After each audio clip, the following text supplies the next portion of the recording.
반갑습니다. 처음 뵙겠습니다. 안녕하세요. 네. 앉으시죠. 소개를 드리겠습니다. 투자자들에게 갓건영이라는 닉네임으로 불리는 글로벌 경제 분석의 1인자 오건영 컨설턴트입니다. 안녕하세요. 네, 안녕하세요. 반갑습니다. 아,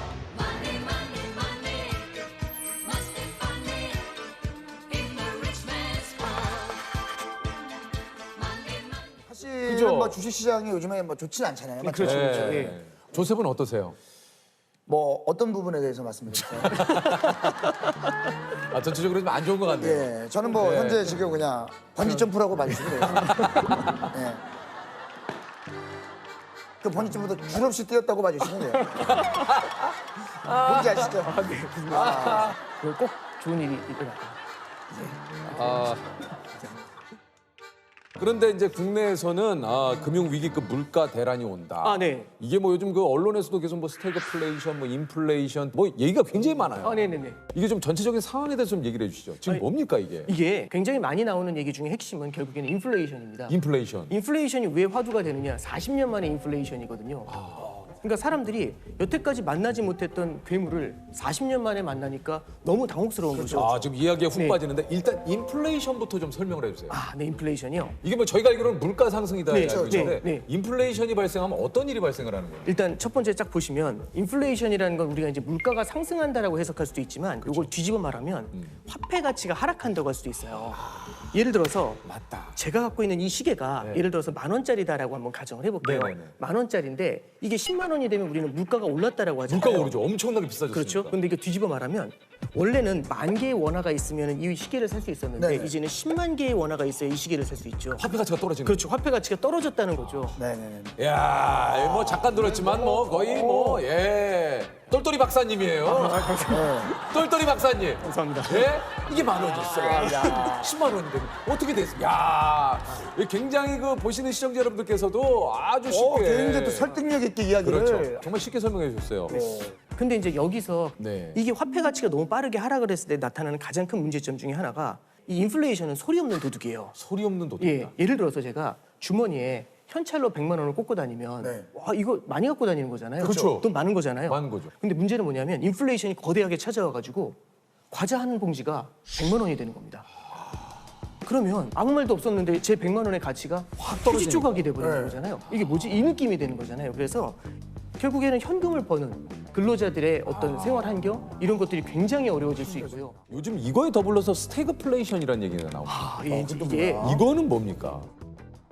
이제 스태그플레이션이라는 게 뭐냐면은 보통 이제 국가 경제가 성장을 하면 네. 사람들이 돈을 많이 버니까 소득이 생기잖아요. 네. 그럼 이제 수요가 늘어나요. 물건을 막 사요. 그럼 물가가 올라요. 네. 그러면 성장이 나오면 물가가 올라요. 보통. 네, 근데 그렇죠. 이러다가 물가가 너무 많이 오르고 하면은 성장이 박살나거든요. 돈이 없어 이러면서 그럼 이제 성장이 위축이 돼요. 그럼 소비가 줄어들고 수요가 줄어드니까 물가가 내려가겠죠. 예, 그렇죠. 그러면 우리가 짝을 지으면은 성장이 좋아지면 물가가 올라요. 그렇죠. 성장이 떨어지면 물가가 떨어져요. 네. 이렇게 페어가 딱 잡히는데 이게 지금 말씀하신 게 인플레이션이고 저게 그렇죠. 디플레이션이죠. 이게 인플레이션, 이게 디플레이션. 디플레이션. 그렇죠. 근데 네. 이게 이상하게 엇박자가 나면은 이런 일이 벌어져요. 성장이 둔화가 되는데 물가가 뛰어요. 이걸 스태그플레이션이라고 해요. 성장이 둔화가 되는데 물가가 오르고 있죠. 화폐 가치가 하락을 하는데 성장을 바라보면서 돈의 공급을 늘리면 그 화폐 가치가 하락하는데 돈의 공급이 늘어나면 잠깐만요. 지금 어느 순간도 어디서 놓쳤어요? 솔직하게 얘기해. 어디서 놓쳤어? 솔직히 솔직하게 얘기해. 성장에서 놓쳤어요. 성장. 성장. 성장이 어느 어디 성장이면 스태그플레이션. 스태그플레이션. 어디서부터? 솔직히 플레이스테이션 하고 싶어요. 너무 뭐래. 지금 죄송해요. 죄송합니다. 앞에까지 좋았는데 똘똘 박사님. 지금 사실 여기서 제가- 못 쫓아왔어요. 어디서 가냐면 이거 어려웠어요. 스태그플레이션이 좀 어려웠어요. 스테이크 들어가면서 미궁 속으로 그러니까 빠졌어. 미궁 속으로. 요게 간단하게 얘기하면 이제 그 물가가 상승하는데 경기가 침체되는 어떻게 보면 최악의 상황 아닙니까? 그렇죠. 예. 이렇게 간단하게 정리하면 예, 그렇습니다. 그렇게 가시죠. 오히려 좀 쉬웠어요. 쉬웠죠. 네, 쉬웠어요. 쉬웠어요. 아니 이제 최근에 금리가 많이 올랐습니다. 네. 인플레이션이 물가 상승을 뜻하는데 그래서 요즘 금리가 오르는 겁니까? 네, 그렇습니다. 이게 이제 잘 예. 보시면은 인플레이션 자체를 갖다가 그냥 놔두면 별로 안 좋은 게 이런 문제가 생겨요. 예를 들어서 지금 은행에서 금리를 1년에 2%를 들여요. 네. 와, 이게 너무 적게 주잖아요. 근데 금리를 한 4% 정도 들여보죠. 그럼 이게 2배잖아요. 이게 대박이다 이렇게 은행으로 가야죠. 그렇죠. 은행으로 가야죠. 근데 문제는 뭐냐면 만약 물가가 10%씩 오르면 그럼 이 정기예금 하면 안 되잖아요. 안 되죠. 그렇죠. 정기예금을 안 하고 물건을 사야겠죠. 그렇죠. 물건 언제까지 사야 되냐면 물가가 오르기 전에 사야 되겠죠. 그러면 미래에 살 걸 현재로 땡겨가지고 더 사요. 그러면 지금도 물가가 이렇게 심각하게 높은데 빵 터지면서 인플레이션이 훨씬 더 심각해지겠죠. 이게 이제 가장 큰 문제가 돼요. 그래서 이런 걸 해결하는 방법은 뭐냐면 4% 앞에다 일자를 붙이면 14가 되죠. 네, 그러면 이제 이쪽으로 안 넘어가겠죠. 그렇죠, 물건 그렇죠. 사려고. 그래서 기본적인 컨셉은 뭐냐면은 물가가 너무 세게 올라가면 이 세게 올라가는 물가를 제압하기 위해서 금리를 끌어올리는. 그래서 요즘 보면은 한국은행에서 기준금리를 인상한다. 이런 얘기가 나오는 이유가 이제 이런 데 있는 겁니다. 요거 한번 좀 본격적으로 한번 여쭤보도록 하겠습니다. 주식 이야기를 안 할 수가 없어요. 사실 지금 예. 약간 이제 금리 이야기나 이런 거 할 때 또 이렇게 계셨다가 주식 이야기 나도 모르게 그렇게 된다니까. 전문가님이 종목을 알려드리는 게 아니에요. 네, 종목을 알려드리는 게 근데 아닙니다. 그만큼 네. 다시 또 이야기에 또 쫑긋 이게 어쩔 수 없거든요. 이게 시장이 워낙에 불확실성이 너무 커요. 불확실성이 저변에 깔려 있잖아요. 이렇게 됐었을 때는 추세적인 상승이나 이런 게 나타나기가 쉽지가 않아요.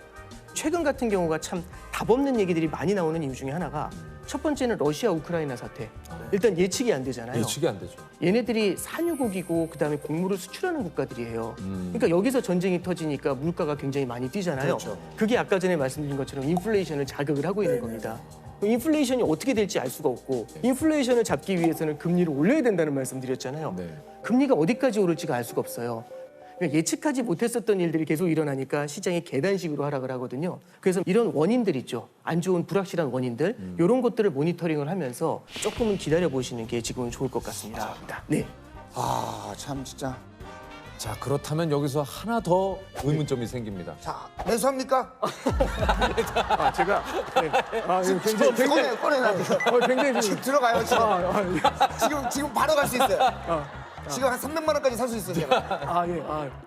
요즘 이제 투자하는 그 분들하고 이제 얘기를 하다 보면은 이제 이 질문이 제일 큰 것 같아요. 많아요. 이거 지금 되게 이 질문이 많아요. 제일 많은 것 같아요. 네. 근데 사실 이렇게 좀 불확실성이 높을 때는요. 지금 많이 떨어졌으니까 들어가야겠다 이런 걸 예단하는 건 좋지 않은 것 같아요. 주식시장도 굴곡이 있거든요. 지금은 살까 말까 이런 것들을 고민하는 것보다는 살아남을 수 있는 좋은 기업인지 튼튼한 기업인지 이걸 바라보면서 지금 자기가 갖고 있는 포트폴리오를 다시 한번 냉정하게 보는 게 중요한 것 같아요. 말씀의 의미는 이해가 되는 것 같아요. 예. 근데 이제 예를 들어서 상장 폐지가 되는 기업들도 있거든요. 그러니까 이제 자고 일어났는데 상장 폐지돼 있습니다. 그렇죠. 저는 그래서 이제 그게 꼭 10년이라는 시간을 딱 놓고 생각한다라기보다는 너무 샀다 팔았다 그렇죠. 이거 네, 굉장히 그렇죠. 어렵잖아요. 그러니까 그런 거 잘못해서 따라가다가 고점에 들어가서 저점에 나오고 고점에 들어가서 이렇게 되거든요. 왜 우리는 그럴까? 저점에 들어가서 고점에 나오는 게 아니고 고점에 들어가서 저점에 나올까? 그러니까 올라갈 때 산 순간 내려가잖아요. 예. 그래서 이제 너무 마켓 타이밍을 따라가는 것보다는 좋은 기업이라는 확신이 있다면 그걸 사고서 진짜 장맛이 날 때까지 기다려라. 그렇죠. 그런 컨셉에서 말씀하셨을 겁니다. 꼭 그거 참 이상하게 내가 사면 내려가고 내가 팔면 올라가고 왜 그런지 모르겠어요. 그래서 좀 뭔가 좀 기다릴 필요가 있는 거잖아요. 네. 네. 프로그램도 잘 되려면 어느 정도 좀 기간이 필요한데 그렇죠. 바로 어떤 흥망성쇠를 원하면 그건 안 되는 거예요. 그렇죠. 예. 흥망선쇠를 원하면 다 거기 포함이 돼 있는 건데. 흥하고 망하고. 그러니까 이제 너무 흥하기만 해. 죄송합니다. 좀 잘못 무조건 오늘 이 단어는 써야겠다고 생각했는데 잘못 썼어요. 이 단어를 무조건 써야겠다고 생각을 했어요. 아니 우리가 이제 사실 분산 투자를 좀 얘기를 하는데 이거 좀 분산 투자를 좀 어떻게 해야 되는 건지 한번 네네. 좀 여쭤봐도 됩니까? 이게 첫 번째는 분산 투자하라고 하니까 그러면 종목 2개 사라고 이거잖아요. 한 개 사지 않고 2개. 근데 이 2개를 살 때 보면은 예를 들어서 이제 은행을 산 다음에 한 금융지주를 산 다음에 똑같은 은행주를 사요. 이런 건 사실 분산 투자라고 하기 어려워요. 그래서 약간 다른 움직임을 가져가는 좀 그렇죠. 업종의 차이를 가져가는 그걸 뭐라고 하냐면 섹터 분산이라고 얘기를 섹터. 합니다. 예. 그래서 첫 번째는 섹터 분산인데 문제는 뭐냐면 주식시장 전체가 흔들릴 때는 모든 업종이 다 떨어져요. 다 의미가 없죠. 그러면 이제 분산 투자의 의미가 상당히 퇴색이 될 수 그렇죠. 있거든요. 그래서 두 번째는 자산 분산이라는 걸 해야 됩니다. 그 자산에는 주식이랑 안전자산인 채권 이거를 분산 투자하는 걸 자산 분산이라고 합니다. 근데 주식과 채권이 또 동시에 깨지는 때가 있어요. 그게 올해 같은 케이스예요.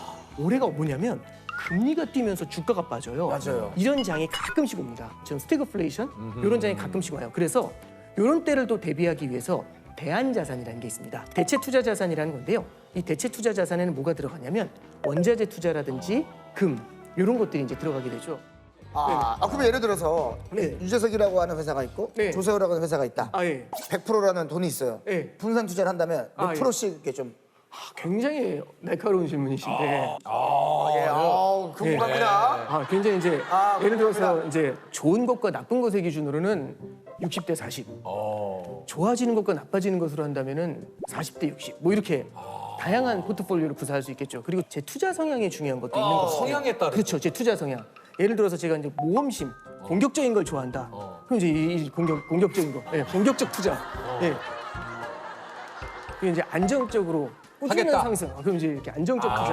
이런 것들을 좀 나눠가는 그런 전략들을 쓰겠죠. 그러니까 이게 참 어려워요. 그렇죠. 제가 봤을 때 재석이 형은 약간 잔잔하지만 쫙쫙. 그렇죠. 근데 저는 이제 막 갑자기 올라갔다가 막 그런 겁니까? 뭐 꼭 그렇게 말씀드리는 것도 아니, 너무 아니, 괜찮습니다. 편하게 좀. 아. 저도 왜냐면 제 포지션이 어느 정도인지를 알아야 이거 네네네. 준비를 하는데. 네. 제 생각엔 진짜 딱 이 느낌이 영원한 루키이자 한 번 터뜨릴 때 굉장히 크게 터뜨리시는 그런 스타일이신 것 하지만 같아요. 좀 위험이 있는.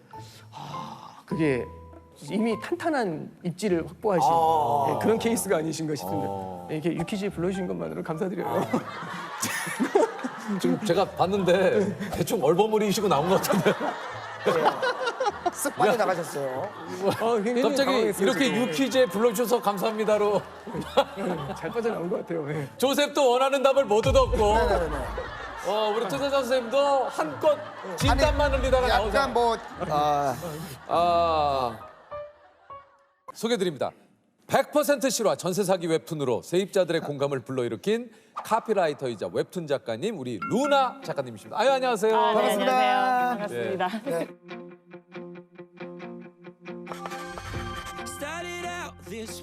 소개를 직접 해주시죠. 네, 저는 17년 차 카피라이터이자 루나파크라는 웹툰 콘텐츠 만들고 있는 만화가이자 시 쓰는 루나 홍인혜입니다. 반갑습니다.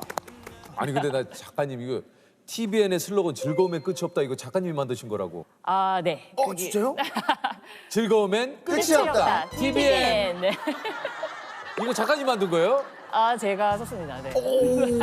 그 실제 주인공. 네. 어디 가서 저도 이제 대표작이라고 떵떵거리고 다닙니다. 그러면은 한 번 쓸 때마다 껌발건으로 나옵니까? 껌발건입니까 아니면? 광고 일은 전혀 그렇지 않고요. 저희는 이제 저작권이 저희에게 없어요. 그래서 클라이언트, 저희는 이제 광고주라고 많이 부르는데 이제 그분들께 귀속되기 때문에 저는 뭐 봉급 받고 땡입니다. 네. 이거 내가 만든 카피 즐거움엔 끝이 없는데 내 봉급엔 끝이 있네. 네, 명확하게. 이거에 따라 네. 이게 연동이 안 되네. 네. 아주 명확한 끝이 있었죠. 네. 이거 아쉬운데. 하지만 오늘을 비로소 이제 루나 작가님이 네. 이 카피라이터의 그러니까. 주인공이라는 사실을 알게 됐네요. 그러게요. 즐거움이 끝이 없다. 너무 쓰길 잘한 것 같아요. 아니 진짜요. 아니 그 외에도 이제 작가님이 만든 카피가 굉장히 많이 있을 것 같은데요. 봄에도 집합 공부 겨울에도 집합 공부 첫 단어만 너덜너덜. 좋은 의자는 많은 것을 바꾼다. 의자가 인생을 바꾼다. 뿅뿅 이런 거. 루나의 전세 역전이 전세를 생각하는 사람들이 꼭 봐야 하는 만화라고 네. 하면서 이게 화제가 됐다 그래요. 네, 맞습니다. 이게 어떤 내용인지 좀 소개해 주시죠. 그게 이제 100% 충격 실화 이런 말을 제가 앞에 붙였는데 네. 제가 이제 겪었던 일이고 이제 보신 분들이 처음에 이제 귀여운 그림으로 이제 알기자기 진행되니까 뭐야 이러고 보셨다가 뭐야 이거 공포 영화보다 더 무서워 막 이렇게 아니면은 뭐 귀신 하나 안 나오는 남양 특집이다 뭐 이런 얘기 막 하셨거든요.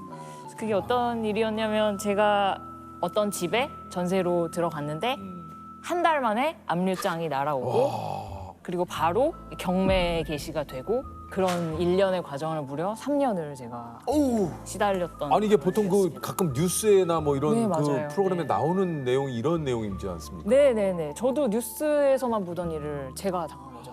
이게 사실 내가 그 당사자가 되면 정말 이거 네, 굉장히 너무 당황스럽잖아요. 충격적이죠. 엄청나게 많이 살펴보고 들어간 집이고 등기부등본이라고 우리가 네. 부동산에서 꼭 확인하는 문서가 있잖아요. 그게 말끔했어요. 거기에 이제 아무런 이 집에는 빚도 없다.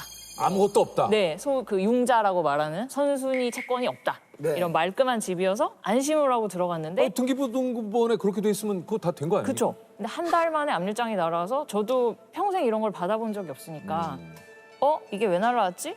이게 나랑 무슨 상관이야? 내 집 아니니까 그쵸, 이렇게 그쵸. 생각했는데 조금 이제 투소문하고 알아봤더니 이제 그 당시 임대인분이 송사에 얽혀가지고 돈 문제에 누군가가 승소를 해서 이제 우리 집을 건 거죠. 내 돈 내놔. 저는 뭐야 이런 일이 있네?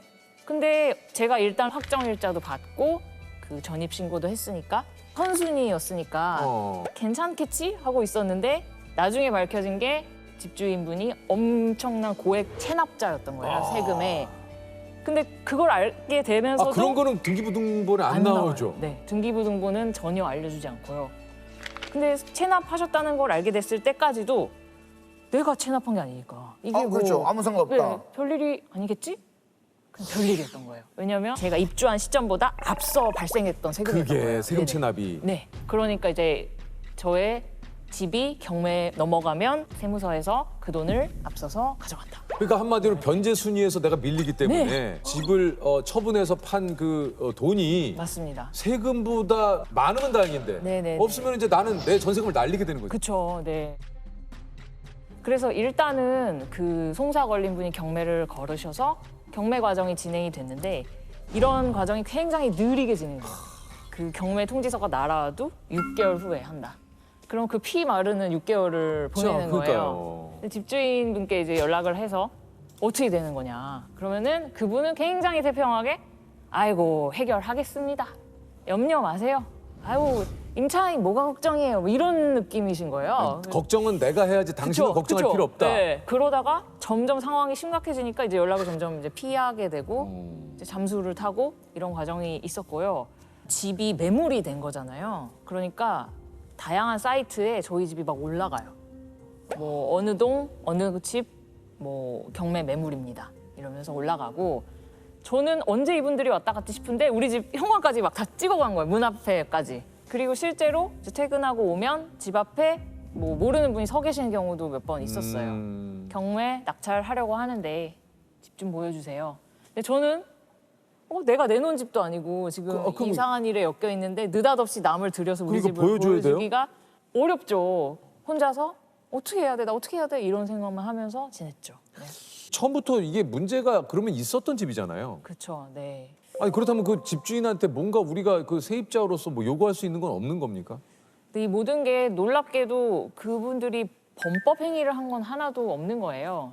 세금 체납을 물론 했지만 나라에서는 이제 체납했으니까 집을 가져갈게. 이렇게 착착착 모든 게 법의 테두리 안에 일어나는데 뭐 제가 뭐 고소를 할 수 있는 것도 아니고 뭐 고발을 아무것도 할 수 있는 게 것도 없어요. 아니고. 네. 아 이거 진짜 꼼짝없이 너무 그 집에 사는 거죠.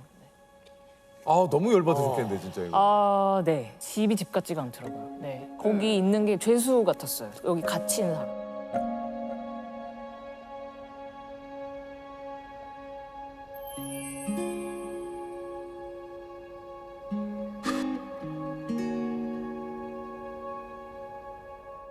그러면 이게 도대체 좀 너무 궁금한 어떻게 해결이 됐습니까? 전세금 받으셨어요? 결과적으로는 이게 너무 오랜 세월을 끌어서 이제 만 3년이 되어가고 있는 시점에서 워낙 고액 체납이었기 때문에 계속 이자가 붙어가지고 점점 늘어나고 있었던 거예요, 체납액이. 그래서 눈덩이처럼 불어나서 나중에는 이제 경매 과정은 계속 홀딩을 막 하고 있었고 나라에서 이거는 더는 못 봐준다. 세금 내! 이러면서 그걸 공매를 걸어버렸어요. 경매와 공매가 비슷하지만 다른데 경매는 이제 개인 간의 송사 때문에 너희 집 팔아서 돈 내놔 이렇게 되면 경매고 나라에서 세금이 너무 많이 체납됐는데 집 팔아서 갚아 이러면 이제 공매. 저는 그때도 너무 깜짝 놀란 게 이제는 이제 뭐 더 놀랄 일이 없을 줄 알았는데 집에 또 뭐가 날아와 있어. 그래서 보니까 공매에 넘어간다는 거예요. 이 집이 이제 공매에 넘어가는 거죠? 아니 이미 경매인데 공매에 넘어가? 또 급히 찾아봤더니 경공매 동시 진행도 가능합니다. 아이고야. 그래서 이제 공매에 넘어갔고 근데 거기까지 사건이 치달으니까 이거는 도저히 더는 해결될 여지가 없다. 낙찰을 받을 사람이 이미 없는 상황이었어요. 왜냐면은 이미 체납한 세금이 이만큼이고 제 보증금이 이만큼인데 집값을 넘어서고도 남은 거예요. 그리고 이 집을 누가 사겠어요? 아무도 안 사죠. 안 사죠. 그러면 저는 영원히 그 집에 갇히고 계속 세금은 늘어나고 더는 방법이 없다. 그래서 그때 가만히 누워있다 생각한 게 내가 사는 수밖에 없다. 내가 낙찰받는 방법밖에 없다. 예. 이미 사실은 낙찰받아야 이익 보는 상황이 하나도 아니었고 이미 값이 너무 올라버렸기 때문에 세금이 너무 많이 불어났기 때문에 내가 얼마에 사도 집주인 세금을 그만큼 가져가고 남은 금액을 저를 돌려주는 그렇죠, 거잖아요. 그렇죠. 그럼 저는 이미 전세금을 까인 거죠. 그러니까 이제 그걸 이렇게 계산해 보면 이익 보면서 살 수 있는 상황이 전혀 아니다. 그럼에도 불구하고 영원히 이렇게 내가 어떻게 되겠지, 누가 해결해 주겠지 이러면서 6개월, 3개월 이렇게 계속 시간 어쩔 수 보내느니 내 마음의 평화라도 찾아야겠다.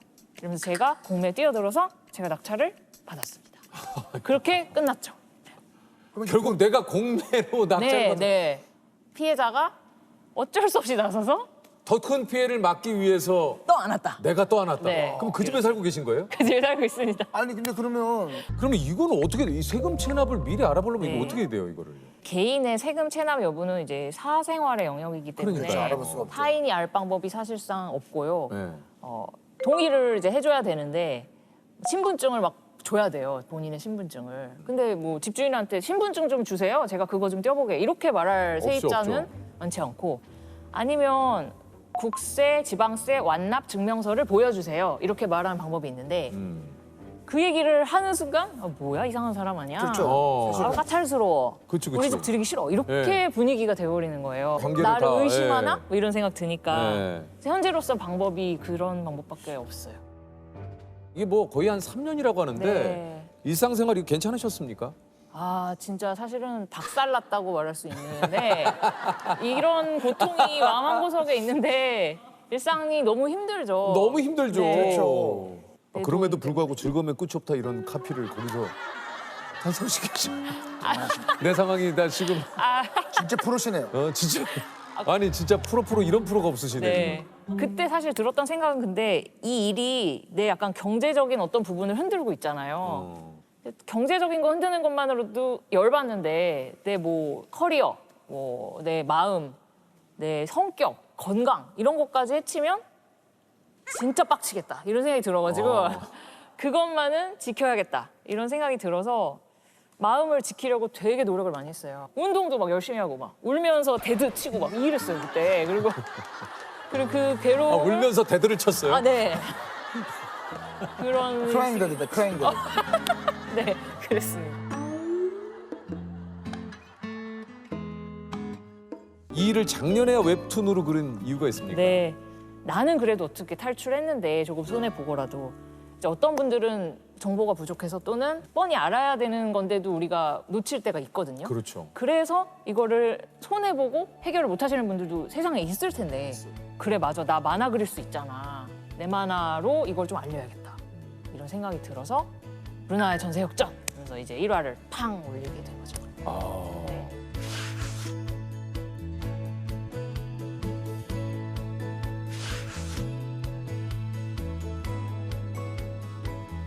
저는 이제 하나의 전세 사기 사례밖에 몰랐는데 그거 말고도 세상에는 아니 어떻게 머리를 이렇게 쓰나 싶은 수많은 전세 사기 수법들이 있더라고요. 어떤 수법들이 있어요? 이제 가장 이제 좀 대표적이라고 할 수 있는 게 깡통 전세 이런 말 좀 요즘 들어봤어요. 많이 깡통 들어보셨죠? 전세. 예. 그게 깡통 전세가 뭘 의미하냐면 일반적으로 집값이 있으면 전세금이 한 80%선, 60% 뭐 이래야지 이게 말이 되는 거잖아요. 근데 이게 뛰어넘는구나. 뛰어넘거나 같은 금액이거나 이러면 이제 집이 깡통 전세. 왜냐하면 집주인은 자본금 하나 없이 그 집을 손에 넣은 거잖아요. 이런 집 문제가 터질 확률이 굉장히 높죠. 그러니까 경매에 전세금으로 집주인이 집을 산 경우는 네네네. 나와 계약하는 사람이 이 집값 얼마예요? 그 말만 믿지 말고 내가 시장 조사를 좀 공시지가도 찾아보고 알아봐야 되는 주변에 다른 부동산도 좀 둘러보고 어플도 막 뒤져보고 해서 이 집값이 이 사람이 말하는 게 맞나? 그 신빙성을 좀 내가 체크를 조금 해야 스스로 되는 체크를 좀 해야 돼요. 네, 그런 방법이 있고요. 이제 또 이제 법에 약간 맹점을 노린 부분이 우리가 전세로 들어가면 전입신고 확정일자라는 걸 받잖아요. 네, 그렇죠. 그러면 이제 세입자의 권리가 보장되기 시작하는데 그게 신고한 다음 날 이 길부터 그 권리가 발동이 되거든요. 제가 오늘 전세에 들어가도 내일부터 그 하루를 그 틈을 타서 대출을 받아버리는 거예요. 집담보로. 그러면 나는 분명히 등기부등본 깨끗해서 들어갔는데 융자가 생겨버렸네? 내가 후순이네? 이렇게 돼버려요. 야 진짜 대단하다. 입이 떡 벌어지죠. 네. 이거를 그러면 이런 사기를 안 당하려면 어떻게 됩니까? 일단은 기본적으로는 등기부등본 확인하고 전입신고 확정일자. 많이들 이제 상식적으로 알고 계시는 부분. 그건 정말 무조건 해야 되는 일이고요. 계약서에 특약을 넣는 방법이 있다고 하더라고요. 예를 들면 내가 들어간 날 혹은 다음 날 뭐 일주일까지라고도 하시는 분들도 계시다고 하더라고요. 그 사이에 대출 안 받는다. 이 집을 담보로. 만약에 등기부등본에 그 사이에 대출로 인한 변화가 있을 시 계약 무효로 무효가 한다. 된다. 그런 이제 특약을 넣는 방법이 있다고 하더라고요. 이건 충분히 집주인한테 요구할 수 있잖아요. 이 말이 어려울 수도 있지만 부동산 공인중개사분께 말하면 그분은 전문가라 딱 아세요. 이거를 활용하시는 방법도 있습니다. 아니 그 이 웹툰이 드라마로 만들어질 예정이라고요? 네, 그렇습니다. 아 진짜요? 네. 어이구 축하드립니다. 아이고 뭐 작가님 그래도 뭐 3년의 오, 마음고생을 야. 또 이렇게 네. 예? 보상을 받으시네요 이거. 뭐 캐스팅이 됐습니까? 아니요, 지금 이제 시나리오 단계고요. 예. 사실은 제가 이제 만화로 컨텐츠로 여러분들께 소개했을 때도 와, 이제 마음의 상처가 많이 보상됐다. 이런 생각했는데 드라마 계약하고는 진짜 역전되려고 그러네? 뭐 이런 느낌? 이만큼 괴로웠는데 그래서 좀 더 좋아지려고 그러네? 이런 네. 느낌. 진짜 전세 역전했네? 제목 따라갔네? 그런 생각 요즘 하고 있어요. 또 인생에 또 계속해서 그렇게 안 좋은 일만 있지 맞습니다. 않아요. 자, 우리 공통점 한번 네. 드려볼게요. 네. 내 인생을 한 줄 슬로건으로 표현한다면 제가 근데 악재를 겪었지만 그걸 통해서 또 배운 것도 있고 맞아요. 달라진 시야도 있고 그래서 오늘 같은 이런 유퀴즈 나와서 이런 신선한 경험을 하면서 또 뭔가 또 배우는 게 있고 저는 깨달음에 끝이 없다. 제 인생의 슬로건입니다. 좋다, 깨달음엔 좋다. 끝이 없다. 깨달음엔 끝이 없다. 아, 좋다, 좋다. 지난 9년간 무려 20만 건 발생, 누적 피해액만 약 2조 4천억 원. 전화 금융 사기 범죄인 보이스피싱과의 전쟁은 지금도 계속되고 있습니다. 근데 이게 아직도 많고 아직도 이걸로 당하는 사람들도 많대요. 자, 보이스피싱 조직은요, 보통 해외 거점을 두고 국내 계좌 개설팀, 또 현금 인출팀, 송금팀 등 각 조직원의 역할을 세분화해서 점조직 형태로 운영이 됩니다.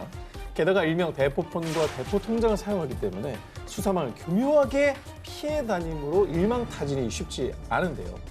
자, 그런데 2019년 4월 중국에 본거지를 둔 한 보이스피싱 조직의 국내 조직원들이 경찰에 검거됐습니다.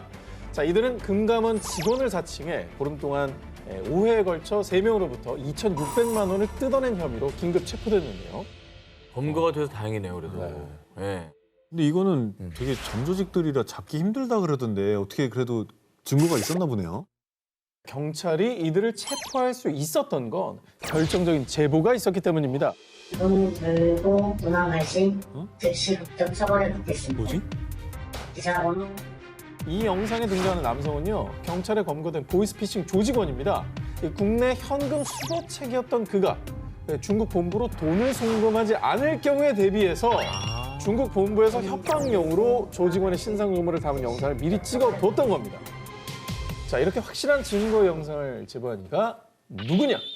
감히 돈을 안 보내? 두고 보자. 결정적 제보를 한 사람은 바로 중국 본부에 있던 공범이었던 겁니다. 그래서 그들의 신상에 남은 영상을 보이스피싱 피해자에게 전송, 제보를 하게 했던 겁니다. 대박이다. 그리고 그 제보 덕분에 경찰은 국내 보이스피싱 조직원들을 추적해 검거할 수 있었는데요. 반쪽만 잡은 거네요. 아니, 이게 어쨌든 간에 굉장히 괘씸했던 거죠, 저 사람 입장에서는. 근데 여기서 더 황당한 일이 시작됩니다. 나는 아무것도 모른다고요. 같은 조직이라고 감싸는 거야? 너희를 제보한 게 중국 본부야. 뭐라고요? 이놈 자식들이가, 이씨. 중국 본부의 뒤통수를 맞은 피해자들은 수사에 아주 적극적으로 협조. 뭐야? 경찰은 중국에 있는 다른 조직원들도 역추적 중이라고 합니다. 아니, 어쨌든 뭐 나쁜 범인들의 착한 제보로 볼 수 있는데 어쨌든 요번 일을 계기로 마음 좀 고쳐 먹으세요. 왜 저렇게 돈을 좋은 일 하시고. 갈취하려고 합니까? 지난해 10월 인도 우타르 프라데시주 의사인 라이카 칸이 사기를 당해 무려 1억 원 상당의 손해를 봤다며 경찰에 신고했습니다. 오, 1억 원이면 큰데요. 뭐 신종 이제 보이스피싱 같은 거 이런 거 당한 겁니까? 1억 원에 구매한 물건의 정체, 바로 여러분도 혹할 거예요. 요술램프입니다. 진이 나오는 거야?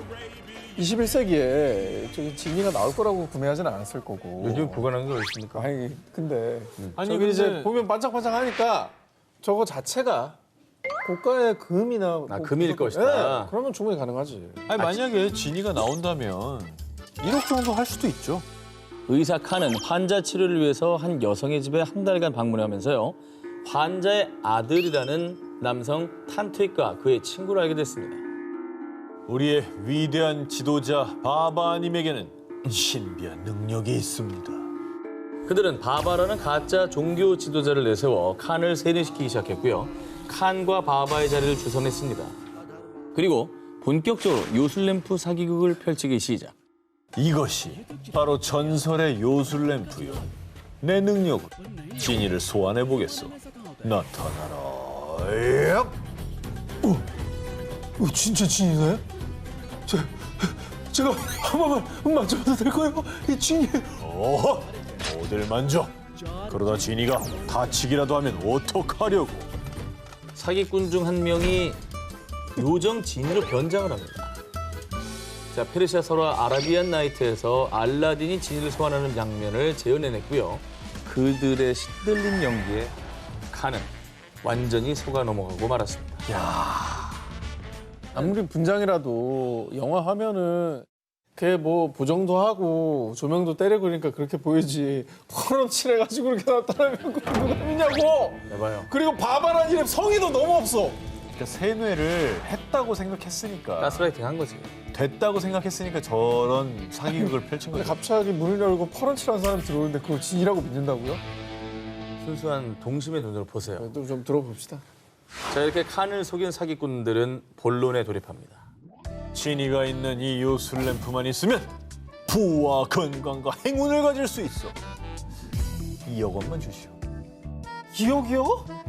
아 그건 좀 너무 비싸지 않나요? 하참. 그럼 당신한테만 특별히 1억 원에 넘길게. 이 황당한 사기극에 홀라당 넘어간 칸은 이 요술램프를 1억 원에 구매합니다. 그리고 나서 매일 밤 애타게 지니를 불렀습니다. 아이고야 나타나. 진이야 제발 좀 나타나. 칸의 간절한 기도에도 램프 속 요정 지니가 나타나지 않자 칸은 그제야 자신이 속았다는 사실을 알아채고 경찰에 신고했다고 합니다. 세계를 농락한 희대의 사기꾼 19, 910. 내 남편은 월드와이드 뭐뭐뭐. 2009년 영국 50대 여성 주디스 스틸웰은 온라인 데이트 사이트를 통해 오비 엘리아스란 남성을 알게 됐는데요. 두 사람은 곧바로 fall in love. 3년 뒤 결혼을 했습니다. 다정다감하고 완벽했던 남편 엘리아스. 다만 한 가지 아쉬운 점이 있다면요. 여보, 나 일주일 정도 출장 좀 다녀야 될 것 같아. 또? 알겠어. 자기 조심히 다녀와. 남편 엘리아스가 두바이 사업 때문에 너무 바빠서 해외 출장이 잦다는 점이었는데요.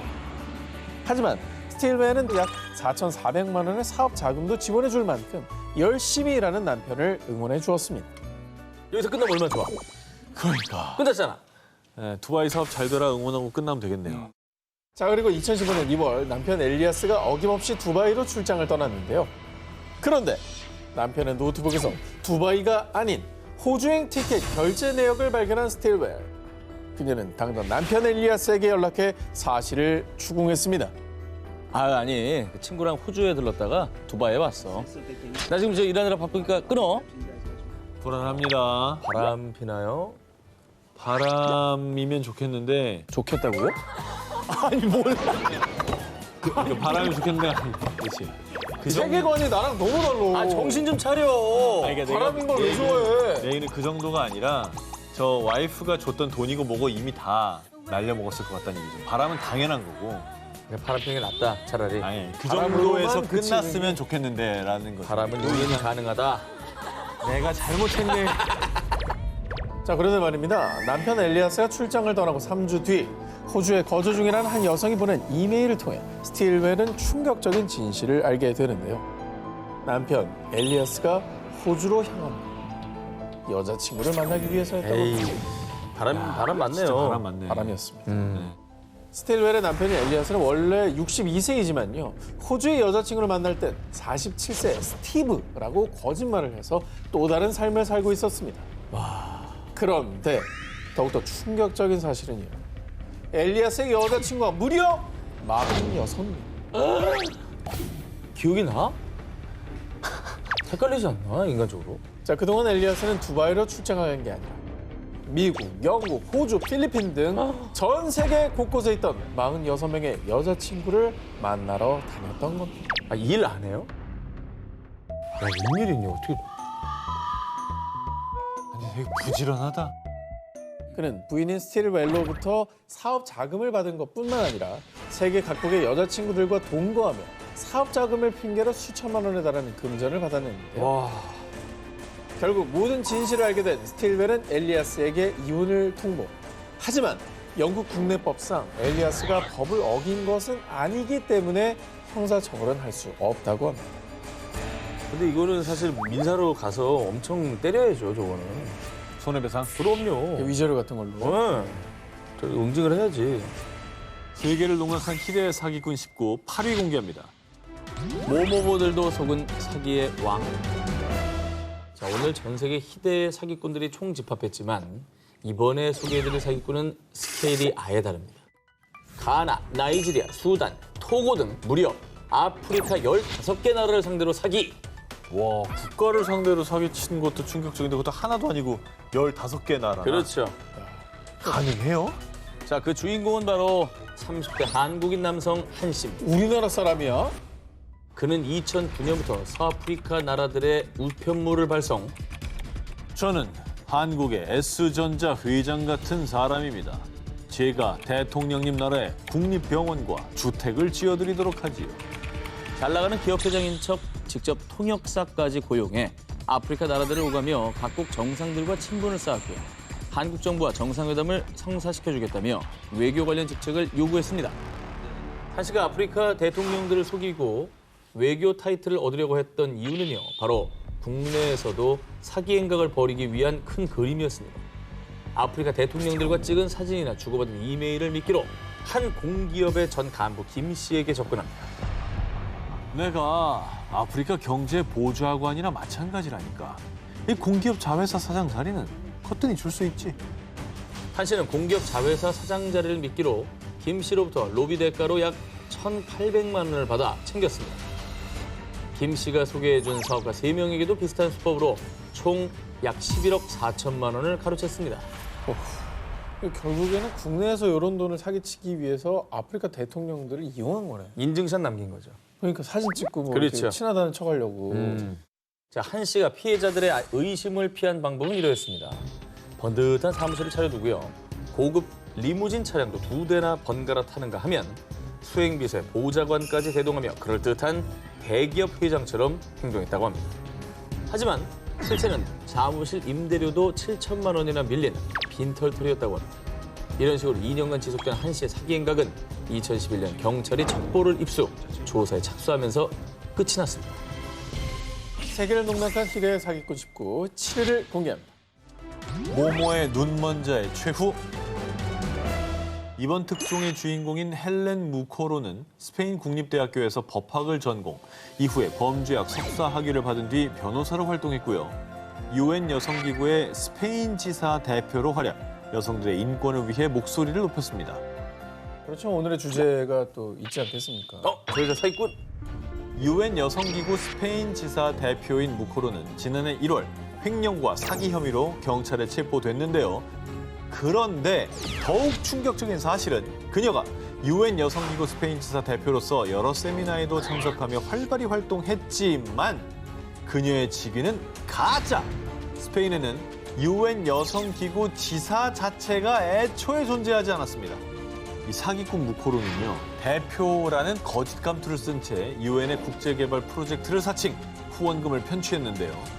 하지만 그녀의 사기극에 아주 제대로 속은 일부 현지 언론은요, 그녀를 UN 여성기구의 스페인 지사 대표로 소개하기도 했습니다. 아유, 언론을 탔네. 근데 이런 데 이제 언론에 나오면 이제 사람들 믿을 수밖에 없죠. 왜냐면 검색하면 나오니까. 그러니까. 진짜 이 사람도 간이 배 밖으로 나왔네. 그런데 여기서 끝이 아닙니다. 그녀는 과거 그동안 스페인의 경제 위기를 보고 국민의 이익을 위해 정치에 입문해야겠다고 생각했습니다. 무코로는 모두를 위한 연합이라는 정당을 창당, 스페인 정치계에 뛰어들었는데요. 급기야 스페인 베니아 시장 선거에 출마, 총 3번의 선거에 출마하는 뻔뻔함의 극치를 보였습니다. 미쳤구나, 미쳤어 이제. 세 번이나 나가? 미쳤어. 그러니까 아무도 의심 안 하는 거야 저러면. 야, 이건 완전 국가를 상대로 사기친 거네. 가짜 직위를 활용해 대환장 사기극을 펼친 무코로. 하지만 2018년 존재하지도 않는 스페인 지사 대표를 사칭하는 그녀를 수상하게 여긴 UN 여성기구의 신고로 스페인 경찰이 수사에 돌입. 결국 무코로는 지난해 1월 사기 혐의로 체포됐습니다.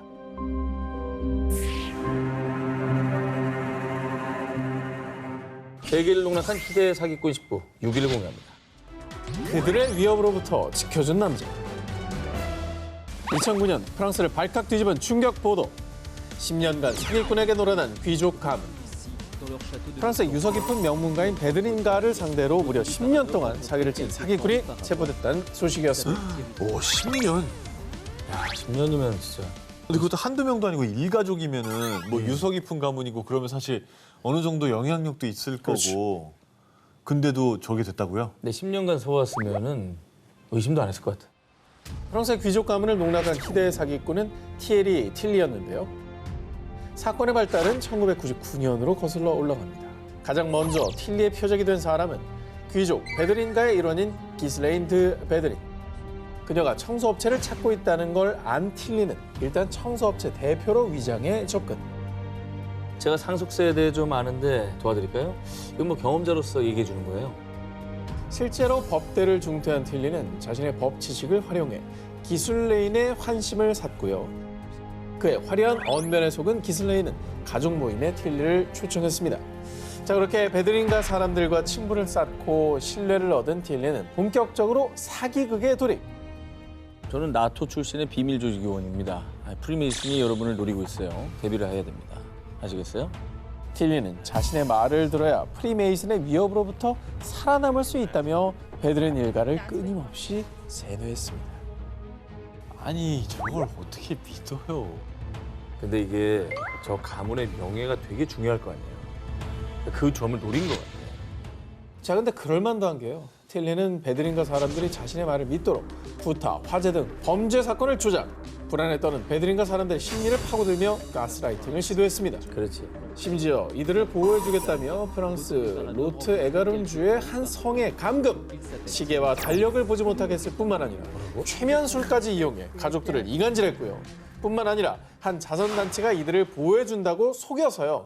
그 자선단체에게 줄 비용을 핑계로 부동산 위탁 증서를 받아내는 등 10년에 걸쳐 베드린가로부터 부동산 7채와 한화 약 62억 원을 갈취했습니다. 재산을 위탁했으면 다 내준 거 아닙니까? 완전 이게 세뇌도 그냥 완전 100% 세뇌인데요? 야, 이게 현실적으로 가능한 거군요. 근데 이제 10년이나 속았는데 어쩌다 들통이 난 거예요? 자, 2009년 베드린가의 세금 체납 문제로 프랑스 당국에서 조사를 시작. 그리고 뒤늦게 성에서 도망친 가족의 신고 덕분에 희대 사기꾼 틸리의 만행이 드러났는데요. 틸리에게 세뇌당한 피해자 기슬레이는요. 그는 우리 삶의 10년을 훔쳤고 모든 걸 파괴했어요. 결국 사기꾼 틸리는 2012년 사기 혐의로 징역 8년형을 선고받았습니다.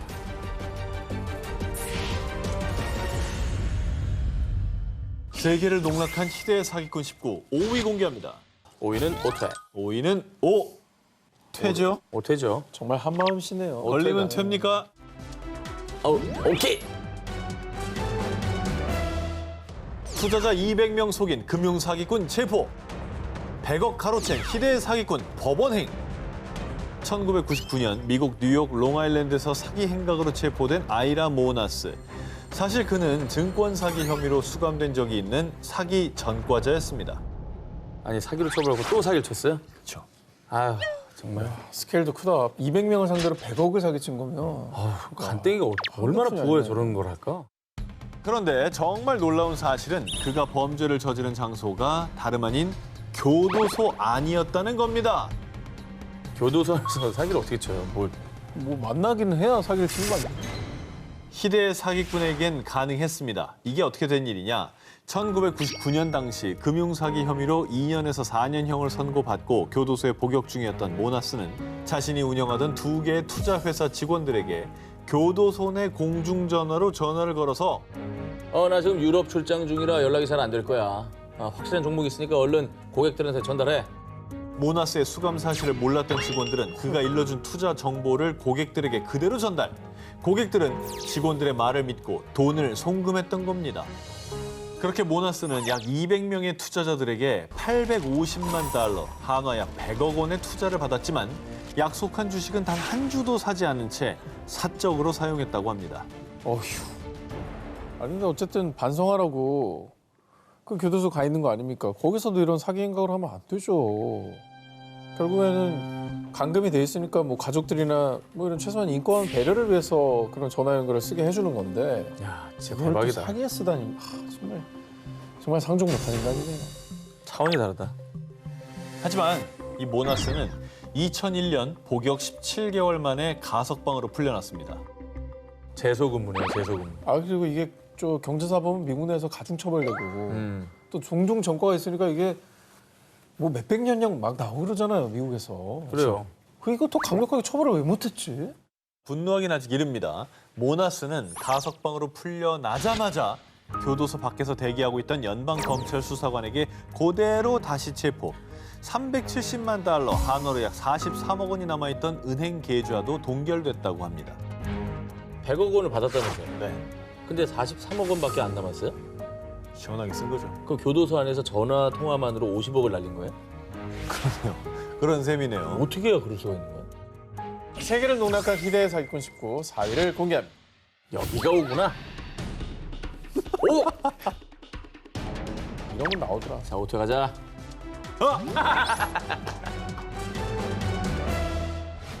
호주 역사상 최대 화이트 칼라 범죄. 2017년 호주를 발칵 뒤집어 놓은 희대의 세금 사기 사건이 발생했는데요. 밝혀진 피해 금액만 우리 돈으로 약 1,400억 원을 기록.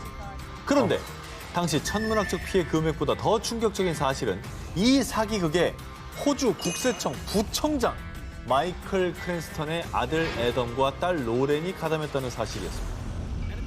등잔빛이 어디 있는 거야? 이게 도대체 어떻게 무슨 일이 벌어진 거지? 오히려 아무리 아들이라도 그걸 믿고 세금 사기를 당할 수가 있나? 우리 아빠가 부청장인데 뭐 이랬나? 그게 되나? 세금 사기단의 주요 인물인 애덤과 로렌은 대기업을 고객으로 둔 회계 회사를 설립합니다. 이들은 정말 교묘하게도 국세청 직원들이 문제 삼지 않을 금액 선에서 체납액을 만들어서 세금을 횡령해 온 건데요. 그리고 애덤과 로렌을 주축으로 한 10여 명의 사기단은 세금을 횡령한 돈으로 수십 대의 고가의 차와 비행기, 예술품, 보석 등을 구입하는 아주 사치스러운 생활을 해왔습니다. 하지만 세금 사기단은 탈세 사실을 인지한 국세청과 경찰의 합동조사로 체포됐는데요. 그런데 앞서 말씀드렸다시피 사기에 가담한 애덤과 로렌의 아버지이자 당시 국세청 부청장이었던 크랜스턴은요. 40년 가까이 탈세자들을 추적해온 근면성실한 공무원이었습니다. 하지만 그런 그의 자녀들이 천문학적인 세금을 횡령한 사실에 사람들은 큰 실망감을 느낄 수밖에 없었습니다. 정말 저런 부여자가 어딨냐. 아유, 천하의 불효를 했네. 진짜.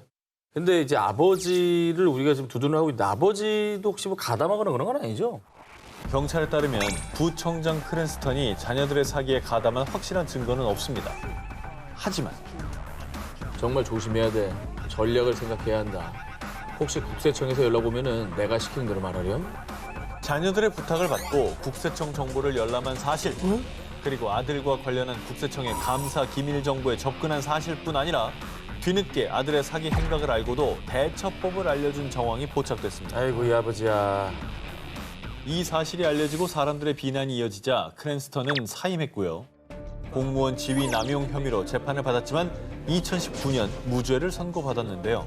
그리고 희대의 세금 사기를 벌인 그의 자녀들은 사기 및 돈 세탁 혐의로 현재까지도 재판을 받고 있습니다.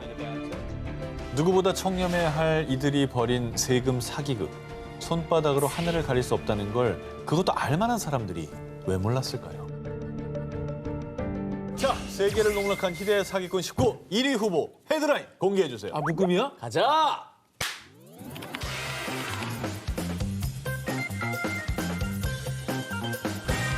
대기를 농락한 희대의 사기꾼 19, 전 기자의 1위 후보를 공개합니다. 중국은 2025년까지 자국 내 반도체 생산 비율을 70%까지 올린다는 반도체 굴기를 선언. 기업들에게 무려 1조 위안, 약 170조 원을 투자하겠다고 밝혔습니다. 그런 가운데 2017년에 설립된 중국의 신흥 반도체 기업 H사에서는요. 중국 최초로 7나노미터 이하의 미세 공정 시스템 반도체를 제작하겠습니다. 실제로 7나노급 기술을 보유한 대만의 반도체 기업 T사의 최고 운영 책임자 출신 장상희를 CEO로 영입했고요. 중국 반도체 업계의 슈퍼루키로 급부상한 H사는 2년여 동안 우한시 정부로부터 약 2조 5,600억 원의 투자금을 받는데 성공했습니다. 아니 중국 정부가 지금 반도체 쪽을 엄청 밀고 있다고는 하더라고요. 그렇죠. 네. 그런데 말입니다. 2020년 1월에 전해진 충격 보도. H사 공사 중단, 임직원은 잠적, 정부도 속았다. 중국 반도체 사업 위기. 알고 보니 H사의 대주주란 기업은 실체가 없는 페이퍼 컴퍼니. H사가 들여왔다던 최첨단 반도체 장비는 노후된 구식 장비였다고 합니다. 게다가 H사가 영입한 장상희 CEO는요. 제가 CEO인데 회사 정보에 접근할 수가 없었다고요. 정말 저한텐 악몽 같은 시간이었습니다. 와. H사가 공언한 7나노급 기술 개발이 불가능해 보이는 상황. 이에 현지 일부 언론에서는 H사가 정부 투자금을 가로챌 목적으로 계획적으로 사기를 친 것이라고 의심했습니다. 저는 사실 이 뉴스를 예전에 들었는데 믿기지 않았어요. 근데 이거 진짜 무섭지도 않아. 이건 진짜 목 내놓고 한 거 아니에요? 목숨 내놓고 한 거죠. 목숨 걸고. 자, 보도에 따르면 H사의 창립 멤버인 카오산, 롱웨이, 리쉐엔 3명은 모두 반도체 지식이 전무한 사람들입니다. 그리고 카오산은 대만 T사 장상희가 우리 회사 CEO로 온 거 아시죠? 믿고 맡겨주시죠. 업계에서 유명한 장사기를 영입하며 반도체 시장에 신뢰를 얻어서요. 우한시 정부로부터 투자금을 이끌어낸 것으로 추측했습니다. 결국에는 그 이름이 이제 명성이 있기 때문에 이름값으로. 중국 정부나 뭐 우한시 정부도 그렇죠. 그걸 믿은 거잖아요. 우한시 정부에서도 일단 뒷수습을 시도합니다. 지난해 11월 자금난에 처한 H사를 인수한 뒤 사업을 정상화시키려고 했지만 결국 올해 2월 전 직원을 해고하며 청산 절차를 밟았습니다. 중국이면 진짜 형 세게 나올 거예요. 못 잡았나 궁금한데. 그러니까 전 세계적으로 이게 다 알려졌다는 거 이게 정말 사기 행각이 너무 허무맹랑했다는 거잖아요. 자, 그런데 말입니다. H사 이전에도 이미 중국 정부를 상대로 엄청난 사기를 친 희대 사기꾼이 있었습니다. 바야흐로 공산진영과 자유진영이 대립하던 1980년대 미국의 핵, 첩보위성 등 최첨단 무기에 맞서기 위해 중국에서 취한 비대칭 전략은 바로 초능력이었습니다. 초능력을 믿고 나라가 예산을 투입한다고요? 이게 가능하다고요? 있었던 일입니다. 자, 믿기 힘들겠지만 저의 상상이 아니고 있었던 일을 전해드립니다. 정말로? 중국 정부가 이 초능력을 무기화할 수 있다고 굳게 믿었던 데에는 이 사람의 역할이 컸습니다. 바로 북보급 기공사라 불린 남자, 장바오성입니다. 그는 본인이 사물을 이동시키고 투시를 할 수 있다고 주장했는데요. 실제로 그는 당시 중국 부주석 예제닝 앞에서 자신의 기공 초능력을 선보인 뒤 중국 고위층의 신뢰를 얻었다고 합니다. 1983년 중국 국방과학기술공업위원회는 장바오성을 507 연구소에 투입. 당신의 초능력으로 군사무기를 개발하시오. 뿐만 아니라 군 휘하의 중국 인체과학연구회에서 외국 위성을 통제하고 먼 타국에도 군사적 공격을 가할 수 있도록 하는 군사무기 개발 프로젝트를 가동시켰습니다. 이거 진지하게 이거 했다고? 진지하게? 만화 얘기가 아닙니다. 연구소 설립했다고요? 네. 507 연구소? 그럼요. 자, 그래서 1988년 정부 관계자, 과학자, 마술사 등 수십 명의 사람이 지켜보는 가운데 장바오성의 초능력을 검증하기 위한 현장 실험이 진행됐습니다. 관건은 장바오성이 초능력으로 봉투 속의 글씨를 읽어내고 약병 속의 알약을 움직일 수 있느냐라는 것이었습니다. 실험 결과는 대실패였습니다. 이거야말로 19이네. 성공했습니다. 완전 망했어요. 꼼짝도 안 했다고 합니다. 하지만 이 사실은 7년 뒤인 1995년이 돼서야 언론을 통해 밝혀지며 장바오성의 실체가 낱낱이 공개됐고요. 이후에 장바오성은 칩거, 사기 혐의로 체포됐다는 소문이 난무했는데요. 하지만 그가 어떤 처벌을 받았는지는 명확히 밝혀지지 않은 채 2018년 그의 사망 소식이 전해졌습니다. 아이고야. 자, 캐나다 출신 인터넷 사업가 제시 윌럼스는 2007년도부터 2011년도까지 미국, 캐나다, 호주, 영국, 뉴질랜드 등 전 세계 누리꾼들을 상대로 총 한화 약 5,463억 원을 갈취. 그 피해자가 무려 400만 명에 이른다고 하는데요. 뭐야, 혼자 작업을 다 했다고? 대단한 사람들 참 많다. 1대 400만 명? 그렇죠. 어떤 수법을 쓴 거예요 도대체? 제시 윌럼스가 사용한 수법은요. 정식으로 구매하기 전 미리 체험해보세요. 공짜로 써볼 절호의 기회입니다. 자, 이렇게 다이어트 상품, 치아 표백제, 기타 건강식품들을 무료 체험이라고 광고. 공짜의 유혹에 넘어간 소비자들에게 주소와 카드 정보를 등록하도록 유도.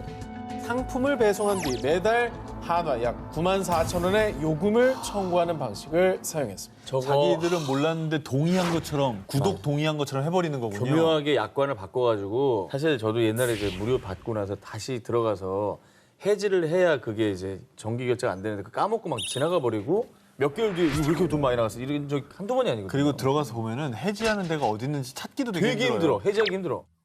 나 지금 음원 사이트 하나 지금 해지하려는데 지금 보름째 해지하기를 못 찾고 있어요. 나 해지하기 찾느라 죽는 줄 알았어 진짜. 제시 윌럼스가 사용한 방식에는 교묘한 속임수가 있었습니다. 거기다 써뒀잖아요. 아, 그 14일 안에 물건 반환하지 않으면 요금이 청구된다고요. 그러니까 전 잘못이 없어요. 무료 체험을 먼저 내세우긴 했지만 약관에는 아주 작은 글씨로 체험 상품을 14일 이내에 반환하지 않으면 요금이 부과된다라는 문장이 있었던 겁니다. 게다가 환불 관련 내용도 명확히 명시해 놓지 않아 누리꾼들은 사기당한 것을 알면서도 속수무책으로 당할 수밖에 없었습니다. 자, 소비자들의 불만이 폭주하자 2009년 미국의 연방거래위원회에서 조사에 착수, 2011년에 소송을 제기했고요. 사기냐 아니냐 치열한 공방 끝에 한화 약 4,200억 원을 피해자들에게 반환하기로 합의했다고 합니다. 아, 뭐야. 네, 소개를 드리겠습니다. 사기 없는 세상을 꿈꾸는 33년 사기꾼 전문 검사 임채원 검사님이십니다. 아유, 안녕하세요. 네, 반갑습니다.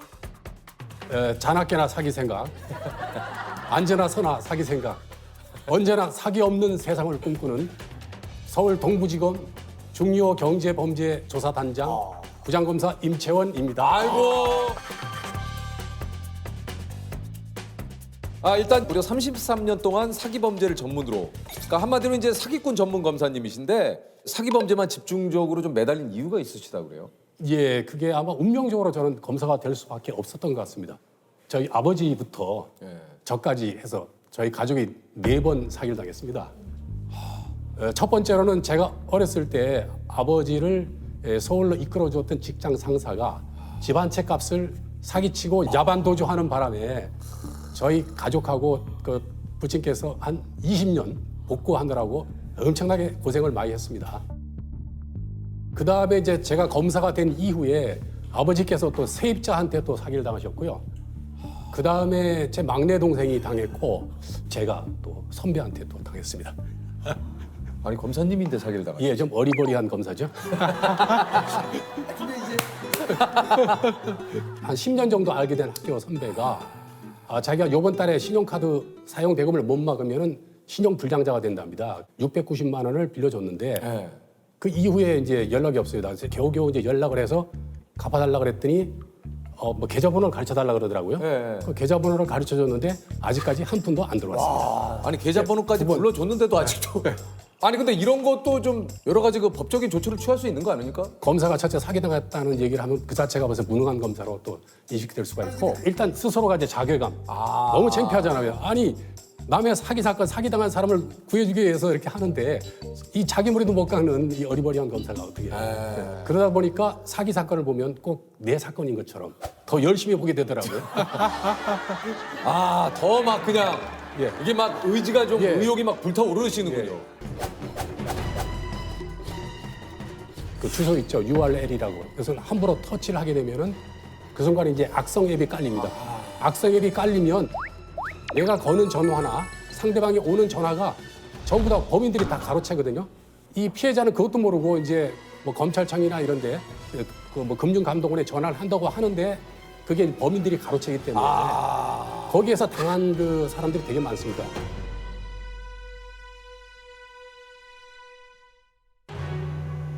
그러니까 내가 아무리 뭐 어디다 확인해 보려고 전화를 하든 그 사람들이 받아서 다 받아서. 뭐 검사나 뭐 금융감독원 직원인 것처럼 연기를 하게 됩니다. 심지어는 이제 그 학생들 상대로 보이스피싱 예방교육하는 교사가 3억 2천만 원 털렸고요. 3억 2천만 원이요? 예. 이게 나름대로 이제 공부를 했는데 그 출산휴가 갔다 오는 그 기간이 1년이었거든요. 1년 동안 새로운 수법이 전화 가로채기 수법이었기 때문에 그렇게 됐습니다.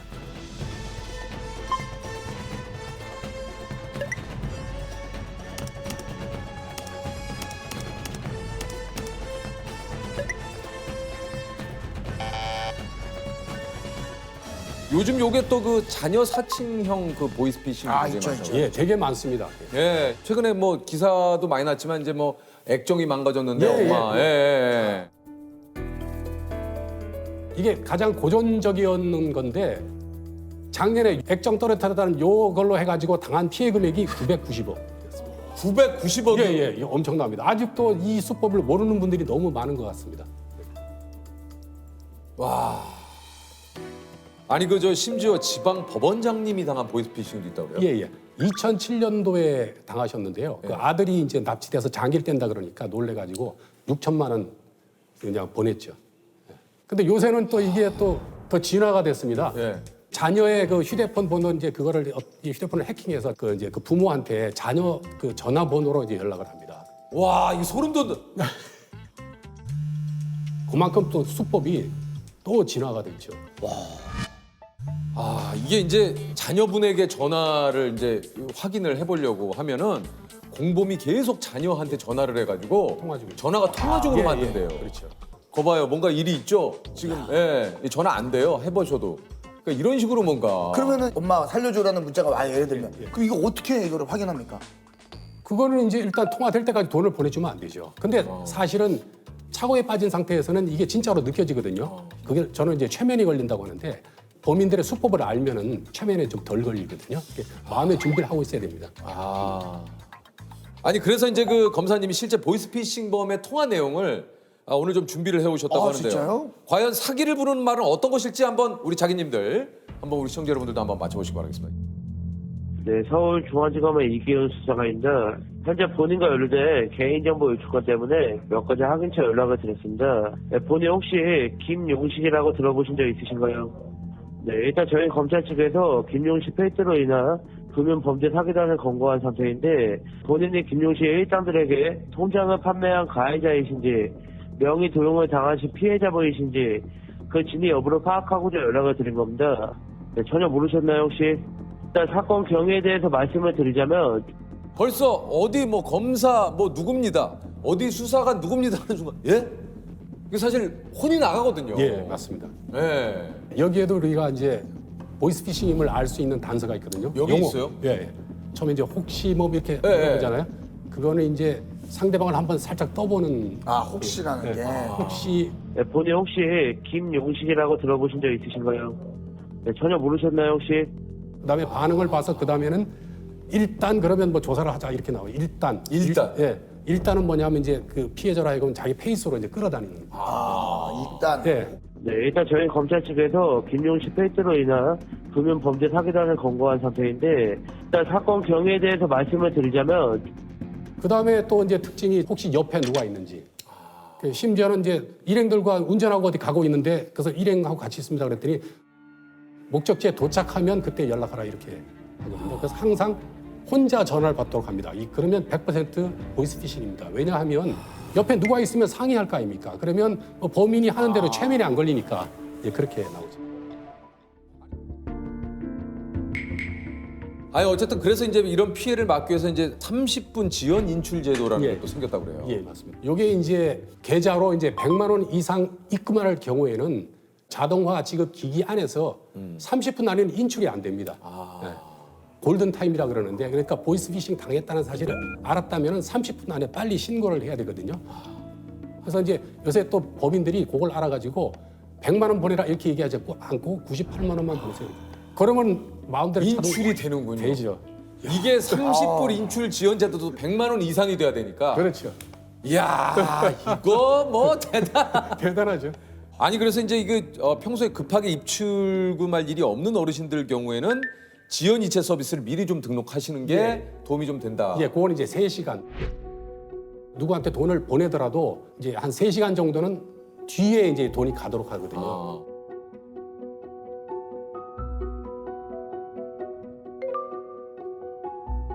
그러니까 이 30분 지연 그 인출 제도보다는 더 이제 이렇게 보호가 되는 거죠.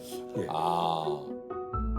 우리 어르신들 말고도 또 요즘 그 젊은 분들도 예, 이렇게 좀 미리 해두면 좋은 것들이 좀 있습니까? 예, 있습니다. 개인정보 노출자 뭡니까? 개인정보 노출자 사고 예방 시스템. 예. 개인정보 노출자 사고 예방 시스템에 거기 뭐냐 금융감독원에서 만든 그 사이트인데요. 거기 들어가서 이제 개인정보를 입력을 하면 뭐 이렇게 새로운 또 계좌가 개설된다든지 아니면 새로운 그 신용카드 발급된다든지 이런 게 이제 예방이 되고요. 그 다음에는 이제 그 명의 도용 도용, 방지 예, 예. 명의 도용 방지 서비스가 있습니다. 요거는 이제 정보통신 뭐더라? 정보통신진흥협회. 정보통신진흥협회에서 되게 검사님이신데 인간적이시네요. 그 굉장히 좀 인간적입니다. 검사님의 네. 모더라가 너무 따뜻하게 나왔어요. 모더라가. 아니 어쨌든 이제 명의도용 방지 서비스에 가입을 하게 되면 어떻게 되는 건가요? 휴대폰을 보면 통상 3개, 4개 정도 한 사람이 이제 개통이 되는데 거기에 들어가서 이제 확인을 하게 되면은 내가 지금 현재 몇 개가 개통돼 있는지 그리고 추가로 개통되는 걸 제한할 수가 있고요. 만약에 또 어떤 사람이 내 명의를 도용해서 개통할 경우는 이메일로 문자가 옵니다. 그러니까 어느 정도 예방에 좀 도움이 되겠네요. 예, 많이 되죠.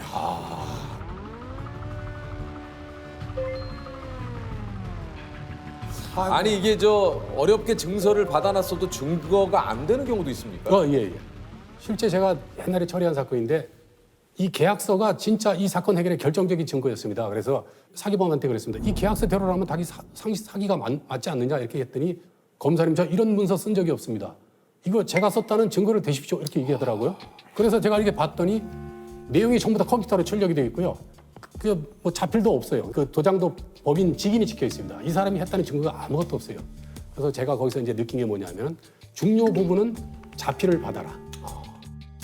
그리고 도장도 좋지만은 지장을 이제 받도록. 왜냐하면 이 지장 받으면은 이 혐의를 밝히는데 지장이 없잖아요. 그러니까 이 지장을 듬뿍 찍어서 우리 주민등록증 받을 때처럼 살짝 찍으면 좀 불편하고. 지장이 없어서 지장을 받아라. 이거 찍으면 지장이 없습니다. 그다음에 아주 중요한 게 있습니다. 뭡니까? 차용증에 꼭 용도를 쓰시라. 용도. 빌려가는 돈이 진짜 많은 사건 중에서 그 용도를 못 밝혀서 무혐의 되는 사건이 너무너무 많습니다. 용도를 기재하고 그 상대방 계좌에 돈을 입금을 시켜놓으면 나중에 그 입금된 돈이 어디로 인출됐는지만 확인되면 금방 밝힐 수가 있거든요. 이거 마지막에 이제 굉장히 중요한 그 증거를 남겨서 이제 문서화 하신다고 하더라도 용도가 꼭 들어가야 사기범이 처벌받는데 입증이 훨씬 그러니까 손쉽게 빠른 거죠. 용도는 사실 민사소송에서는 아무 도움이 안 되는데 형사사건의 사기의 고의를 밝히는 데는 결정적인 거거든요. 그거를 꼭 좀 굉장히 강조를 좀 하고 싶습니다.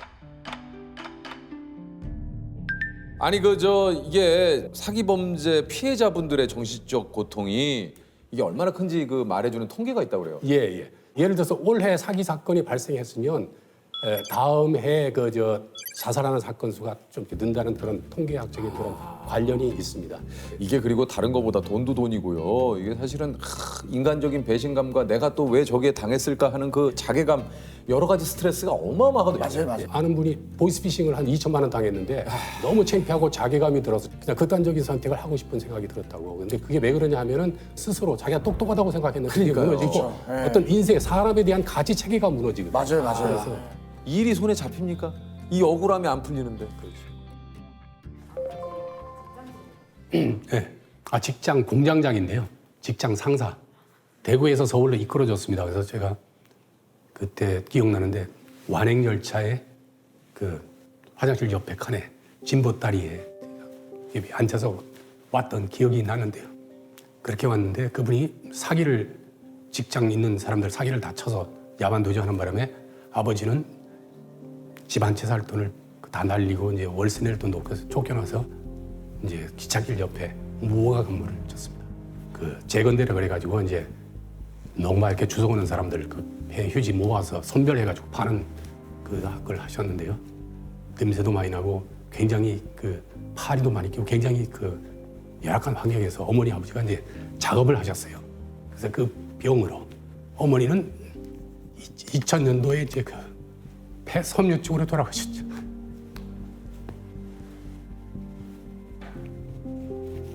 그러니까 그런 걸 생각하면 사기 사건을 그냥 볼 수가 없다. 아버지 소원이 평생 네가 판검사가 돼서 집안을 일으켜라. 그래가지고 이제 열심히 공부를 했죠. 그래서 3번 떨어지고 4번 만에 이제 시험이 됐는데요. 어떤 날은 내가 지금 진짜 어렵게 검사는 됐는데 너무 힘들다. 에이, 나가서 그냥 변호사나 할까? 이런 생각도 했죠. 합격하고 나서요. 그 동네 어른들 다 모아놓고 지하에서 식당 하나 빌려서 잔치를 했습니다. 그때 제가 한 말이 어려운 사람들을 위해서 열심히 하겠다 이런 얘기했어요. 그래서 그거를 실천했다고 할까요? 아 지금 이제 현직에서 지금 금년 12월 7일 날 은퇴. 이제 얼마? 이제 얼마? 만 63세가 되면 은퇴가 되죠. 좀 기분이 좀 어떠세요? 기분이요? 진짜 사건 하나하나 속에 그 사람들의 사기 피해자들의 인생이 녹아 있거든요. 그래서 앞으로 이제 사기 예방 운동을 좀 하고 싶습니다. 사기꾼한테 돈을 빌려줄 때 차용증 하나 써달라 그러면 막 화를 내고 그 차용증이나 증거를 안 남기려고 하는 사람이 오히려 사기치려고 하는 사람이라는 그런 사회적인 인식이 형성된다면 굉장히 사기가 획기적으로 줄 것 같습니다. 그래서 그런 부분에 좀 내가 일조를 할 수 있다면 뭐 굉장히 의미 있는 삶이 될 것 같습니다. 스마트하게 뭔가 느낌이. 안녕하십니까? 저희들의 궁금증을 해결해 주실 분인 것 같아요. 예, 안녕하세요. 예, 반갑습니다. 이쪽으로 오시죠. 저랑은 주먹을 치고 형님랑은 감수라고. 저 예전에 한번 뵌 적이 있습니다. 저를요? 네, 한번 뵌 적이 언제요? 있어요. 여의도 유명한 콩국수집 지하에서 국수 드시고 있는 거 제가 뵀어요. 반갑습니다. 앉으세요. 네네. 일단 소개를 좀 해주시죠. 네네네. 저는 금융감독원 이제 불법 금융대응단이라고요. 이제 보이스피싱. 이거를 진짜. 그리고 이제 불법 사금융 관련해가지고 피해 예방을 하고 있습니다. 불법 사금융 피해 예방. 예. 금감원이 뭐 하는 데입니까? 기본적으로는 금융 소비자 보호와 금융시장의 안정을 위해서 금융회사를 관리 감독하고 있고요. 또한 이제 금융 소비자분들이 불법 사금융 또는 이제 보이스피싱으로부터 피해를 당하시지 않도록 피해 예방 업무를 하고 있습니다. 그러니까 한마디로 이제 금융에 관련된 모든 이 소비자분들을 좀 보호하고 금융권에 있는 여러 가지를 이제 감독하고 하는 역할이 금감원의 역할이군요. 예, 맞습니다. 제가 아까 살짝 얘기했지만 주워 들은 얘기로는 금융권의 저승사자다 이런 또 닉네임이 있는데 이것도 좀 맞는 얘기입니까? 예를 들어 스포츠로 따지면은 심판자의 역할을 하기 때문에 그러니까. 어느 정도 냉정한 이제 마음가짐이 필요하니까 아마 그렇게 부르시는 것 같습니다. 보이스피싱 사실 이 보이스피싱도 막상 뉴스를 보거나 이렇게 기사를 보고 근데 이거를 왜 속을까? 근데 진짜 귀신에 홀린 듯이 당한다 그러더라고요. 예, 맞습니다. 생각보다 지금도 피해자들이 많이 있나 봐요. 일평균 한 194명 정도 분이 하루에 26억 정도의 피해를 보거든요. 작년 한 해 기준으로는 6,720억 원 정도입니다. 얼마요? 6,720억 원이고요. 6,700억 원. 근데 아마 뭐 실제 피해 구제 신청을 안 하셨거나 그러는 경우를 또 감안했을 때는 더 높을 걸로 보고 있습니다. 이게 점점 진화가 되는 게 예전에는 좀 해외에 거주하고 있는 분들이 전화를 해서 목소리 톤이나 이제 이런 걸로 이게 보이스피싱이구나라는 걸 쉽게 알아챘는데 지금은 그럴 수가 없어요. 요즘에는 어떻게 좀 이렇게 좀 당하시는 사례도 굉장히 좀 다양하겠지만 요새는 이제 예전에 어떤 그 연변 사투리 그런 거는 최근에 전혀 없고요. 검찰 또는 금융감독 맞아 그런 거 많죠. 을 사칭해서 당신이 범죄에 연루가 됐다. 맞아요. 여보세요. 네, 혹시 맞습니까? 맞습니다. 예. 네, 수고가 많으십니다. 서울지방경찰청 금융범죄 수사과의 최민철 수사관이라고 합니다. 본인 앞으로 연루된 사건 때문에 전화드렸습니다. 범죄에 연루됐다고 하면 순간적으로 겁이 나죠. 당황을 하거든요. 당황하죠. 심리적으로 압박감을 느끼고 그 상황에서 당신이 죄가 없는 부분에 대해서 입증할 수 있게끔 내가 기회를 주겠다. 당신의 재산이 어떤 불법 자금인지 여부에 대해서 우리가 확인해 보겠다. 이제 그분들이 가지고 있는 재산을 하나하나씩 다른 곳으로 이체를 의도를 합니다. 아니 이게 저 뭐 사실 이게 말씀하신 대로 30년간 모은 돈 9억을 대출 그것까지 총 18억을 상이 당한 어르신이 계세요.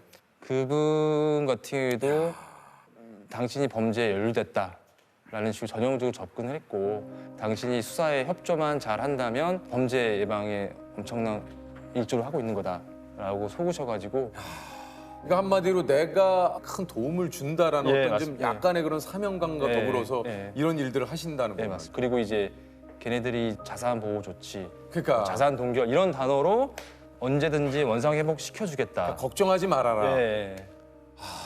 그럼 그분은 이제 돈을 갚아야 되는 거잖아요. 또 네, 갚아야 돼서 제가 이제 금융위에서 전화했거든요. 그래서 이분이 피해자고 이제 인간된 도리로서 좀 배려는 최소한 하자 해서 연락은 좀 자제하고 유예나 이제 이자율 조정 같은 걸 이제 얘기는 해놨거든요. 갚으셔야 되는구나. 이게 참 말이 그렇지 9억을 어떻게 갚아요? 참 진짜 나빴다. 올해도 정말 안타까웠던 일들이 많이 있었는데요. 지방의 뭐 국립대 취업 준비생 같은 경우에는 이제 본인이 보이스피싱 피해를 당하고 극단적 선택을 했거든요. 담당 검사가 누군지 정도 아셔야 되니까 제 소개 잠깐 할게요. 네, 여기는 그 서울중앙지방검찰청 첨단범죄수사팀의 팀장을 맡고 있는 김민수 검사예요. 여기 담당 검사입니다. 자, 본인 현재 지금 배터리 잔량 몇 프로예요? 운전하시면서 조사 받으세요. 본인 전화 꺼지면 바로 본인 수배부 체크영장 나가면 2년 이하의 징역에 처벌받잖아요. 전화 사기에 시달리다가 스스로 목숨을 끊은 20대 취업 준비생의 사연을 지난 2월에 전해드린 바 있는데 경찰이 추적 끝에 결국 이 사기 조직의 중간책을 검거했습니다. 지난 1월 전북 순창에 살던 20대 취업 준비생 김모 씨는 전화 수사에 협조하지 않으면 구속된다는 말에 전화를 끊을 수가 없었습니다. 이런 협박에 놀란 김 씨는 결국 은행에서 400여만 원의 돈을 찾았고 KTX를 타고 서울로 올라와 지시대로 마포의 한 주민센터 보관함에 맡겼습니다. 하지만 통화가 무려 11시간 만에 서울 여의도에서 밤늦게 끊어지자 김 씨는 조만간 구속된다는 심한 부담감에 그만 목숨을 끊었습니다. 금융 사기범 본인이 잡는데 국가기관에 일조를 하고 있다라고 오해를 하셨고 갑자기 11시간 이후에 통화가 안 되니까 본인의 억울한 죄를 누명을 이제 소명을 못했다. 그다음에 국가기관에 협조하려고 했는데 그거에 대해서 도움을 주지 못했다라는 자책감 때문에 이제 본인은 보이스피싱인지도 모르는 상태에서 극단적 선택을 한 거거든요. 그 부분도 참 안타깝죠. 왜냐면은 젊은 나이였고 그 친구 같은 경우에는 학교 다니면서 불편한 친구들을 직접 이제 도움을 주면서까지 되게 선한 친구로 알고 있거든요. 뭐 안타까운 사람이 많죠. 황당한 보이스피싱도 좀 있었다고 그래요. 작년 11월쯤이었던 것 같아요. 피해자분한테 내가 감독원 직원이다. 그래서 감독원 지하에 은행 지점이 있으니까 거기서 현금을 뽑아라. 내가 감독원 앞에 있겠다. 근데 이제 우리 그 해당 은행의 점포 직원이 수상한 거예요. 왜냐면 큰 금액의 대출을 일으키자마자 바로 출금을 하려고 하시고 직원과 대화할 때 한쪽으로는 이어폰으로 누군가 통화를 하고 있고 하니까 의심스러워서 바로 영등포 경찰서에 신고를 했어요. 그래서 경찰 분들이 사기범 검거했는데 복장에 저희 감독원 배지까지 있었다고 하더라고요. 금융감독원 안에서 피해자의 돈을 가로채려던 그야말로 간큰 보이스피싱범이 있었다는데요. 보이스피싱범은 금감원 직원을 사칭하면서 이곳 금감원 건물 안에 있는 은행 점포로 피해자를 불러냈습니다. 한 남성이 카드론으로 3,500만 원을 인출해달라고 요구합니다. 은행 직원은 보이스피싱범과 피해 남성이 전화 연결이 된 상태일 수 있다고 보고 현금 인출을 핑계로 계속 시간을 끌었습니다. 그러면서 노트를 활용해 누군가와 통화 중인지도 확인했습니다. 고액의 현금 인출을 요청하시는 고객님께 질문을 드리는 몇 가지가 있는데 범죄에 연루되었으니 금감원 조사가 진행되고 있다. 이런 얘기를 은행 직원에게 말씀드리면 안 된다라는 전화를 받으셨나요? 이 질문에 고객님께서 예라고 대답을 하시는 거예요. 그래서 고객님께 우선 보이스피싱인 것 같다고 먼저 말씀을 드렸는데 고객님께서는 자꾸 아니라고 금감원 직원이라고 말씀을 하셔서 이제 이러한 사례들을 종이에 적어서 말씀을 드렸고 그동안 이제 저희 팀장님께서 경찰에 신고를 해주시게 되었어요. 시간이 걸리자 일이 틀어진 것을 직감한 보이스피싱범은 다른 곳으로 몸을 숨겼습니다. 경찰은 인근 지하철역을 수색한 끝에 보이스피싱범을 검거하고 사건 경위를 조사하고 있습니다. 다양해지는 이 수법을 좀 보면서 어떤 생각이 좀 드세요? 일단 계속 정부에서는 다양한 이제 피해 예방 제도를 마련하고 있지만 이 사기범들은 지속적으로 그 예방 제도나 어떤 홍보 등을 우회해서 진화를 하고 있습니다. 정말 어떻게 보면 이제 어느 부분은 실제 금융을 잘 아시는 분들이 아닐까라는 생각도 많이 들고요. 혹시 잡았던 보이스피싱 사기범 중에 네. 생각보다 학력도 높고 막 이런 사람도 있습니까? 최근에 제가 언론에 접했던 건 이제 그 로스쿨 졸업한 변호사 분이 이제 범죄에 가담했다. 보이스피싱. 예, 그거를 제가 봤어요. 예. 보이스피싱으로 의심되는 사람과 좀 이렇게 혹시라도 통화를 혹시 나도 모르게 좀 하게 됐다. 이럴 때 뭔가 좀 이렇게 팁이랄까요? 방법이 좀 있을까요? 용감한 시민분들 같은 경우에는 이제 사기를 인지하고 맞받아치는 분들도 계시고 예를 들어 뭐 조세호님 당신의 우리은행과 농협통장이 범죄에 연루됐습니다. 제가 농협은행인데 직원인데요. 이런 식으로 하시는 분도 계시고 저쪽에서 통화하게. 예, 안녕하세요. C캐피탈 강현철입니다. 예? 예, C캐피탈 강현철입니다. 그렇게 해서 밥 먹고 살겠어? 네? 그렇게 사기 쳐먹어서 밥 먹고 살겠어? 좀 프로답게 하라고, 프로답게. 내가 달달하다, 예, 고객님. 네. 예, C캐피탈 김장성입니다. 이렇게 해야지. 네. 이렇게 해? 신경님, 이렇게 무슨 이러면 되겠냐고. 예, 알겠습니다. 한 번 더 해주세요. 중국이야, 필리핀이야? 필리핀이요. 필리핀? 필리핀은 망고가 맛있는데. 망고? 수기실이시죠? 네. 예, 수고하십니다. 여기 서울중앙지검의 오명규 수원이라고 합니다. 네. 왜 웃으세요? 아니, 자꾸 경찰 직원이라고 해서 전화가 와서요. 계속 이런 전화 받으셨어요? 네, 지금 4번째인데. 아, 왜 또 어떤 잘못 저질렀어요?